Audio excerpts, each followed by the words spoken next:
Hi, this is Brian on DIY Like a Master.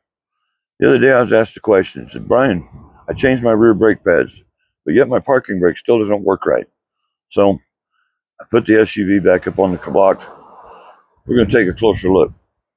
We'll pull the rear rotors off and show you what difference is between passenger car, SUV, and light truck. A lot of the SUVs and light trucks have a different parking brake system than passenger cars, even on disc brakes. So let's take a closer look. Okay, get this camera set up here.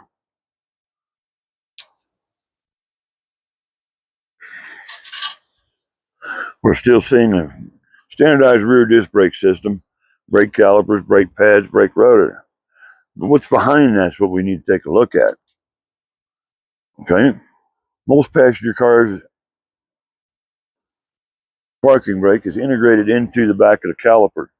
The brake cable comes up and hooks to the back of the caliper. You also notice on electronic parking brakes, there's an electric motor system back here on the caliper. This is too old.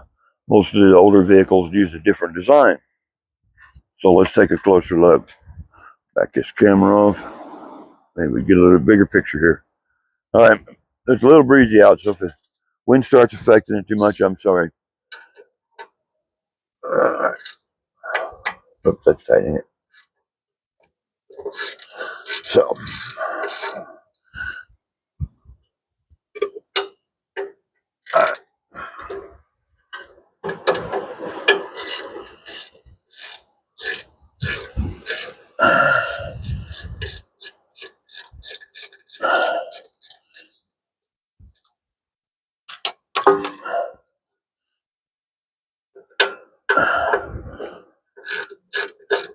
okay, there's one. Ouch. Don't get your finger between there.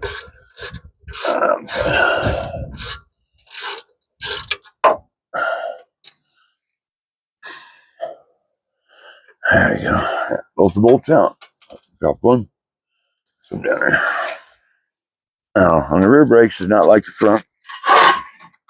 The caliper carrier bracket is part of bolted down here below on the axle. Does not come off very easily. So what we're going to end up doing is pulling it off this way, notch it in the bottom, lifts the caliper off, sits it off the side. Noticing now we have just a standardized caliper system. It's a single piston. Here's your brake pads. And notice that these brake pads are down there around a 1/4 inch. They're going to have to be replaced. But we see that it's just a single caliper. Nothing unusual about it. Sliders built in. Okay. If we look back here, we're going to see right here. This is your parking brake cable coming in. And it goes in, down in here to a backing plate. What's that mean? All right, let's take a closer look. Slide this drum rotor off. We're immediately going to notice that there's a drum inside this rotor. See inside? There's a brake drum inside the rotor. This is where your parking brakes work. Right here. Looking down in here, we can see we have a set of brake shoes. Here and here. These springs operate, pull the brake shoes in.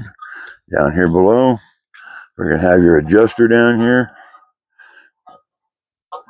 Right there. That adjusts them in and out.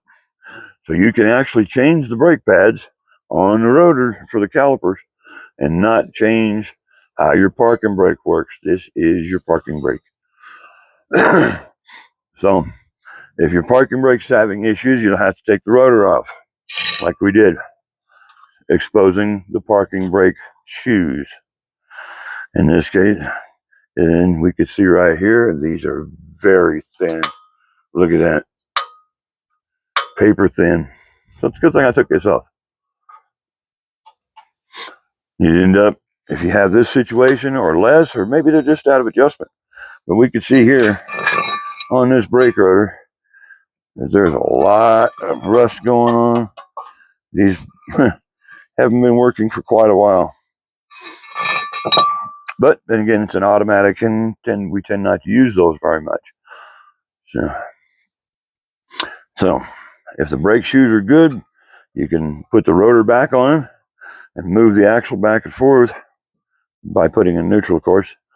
You'll be able to move this wheel back and forth. You can go underneath here. There's an adjustment right here. It's hard to see. There's a hole there where you can get to the adjustment. You can use a screwdriver or a brake spoon to reach through and adjust these brakes up to where they touch when you to where they touch and stop, and then back it off 4 clicks or 4 notches on there to release the brake pressure against it. Then when you press on the brake pedal up front for the parking brake or lift the handle, it will squeeze the brake shoes out into this rotor, drum inside the rotor, and cause the parking brakes to work. Okay, well, hopefully we've helped your questions and give you the correct answers you're looking for. This is Brian. We thank you. And as always, we ask for a like and a subscribe. And you have a nice day.